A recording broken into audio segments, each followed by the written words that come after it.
Wala pang balak ang ICI na ipatawag sa Senado si Senador Bongo sa mga pagdinig nito. Pero iba ang usapan pagdating kay dating Congressman Saldico. Ang detalye sa agenda report ni Ivy Reyes.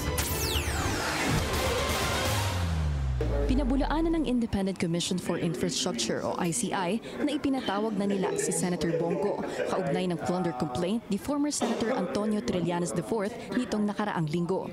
Wala pang napapadala na imbitasyon ang commission to Senator Bongo to become a resource person. How about in the coming weeks? No plan set, but we will let you know once the commission decides to invite Senator Bongo. Sa isang online post kasi, sinabi ni Trillanes na tumangging pumunta si Go sa himpilan ng ICI. Anya, gusto raw ni Go ay kasama sina Presidential Sister and Senator Amy Marcos at Senator Bato de la Rosa ng Duterte Bloc.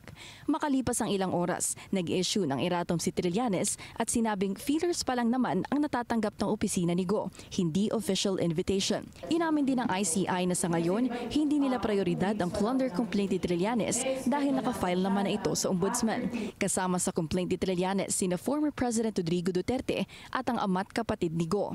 Ayon kay Trillanes, bunga ng pag-abuso ni Go sa posisyon ang awarded contracts sa mga construction companies na pag-aari ng kanyang mga kamag-anak na may kabuuang halaga na 6.9 billion pesos. Samantala, nagpadala na ng pangalawang sabina ang ICI sa addresses ni resigned ako Bicol Party List Representative Saldico sa Pasig at Bicol matapos hindi sumipot sa nakatakdang hearing niya kasabay si later Representative Martin Romualdez noong October 8.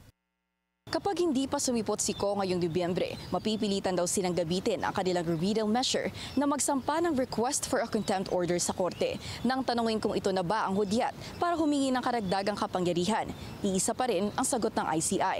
Ito raw kasi ang mandatong ibinigay sa kanila, kaya ito rin daw ang susundin nila. Para sa agenda, Ivy Reyes, Billionaire News Channel. Manatiling nakatutok sa Bilyonaryo News Channel. Sumubaybay sa aming social media accounts at mag-subscribe sa aming YouTube channel para sa mga bago at eksklusibong balita.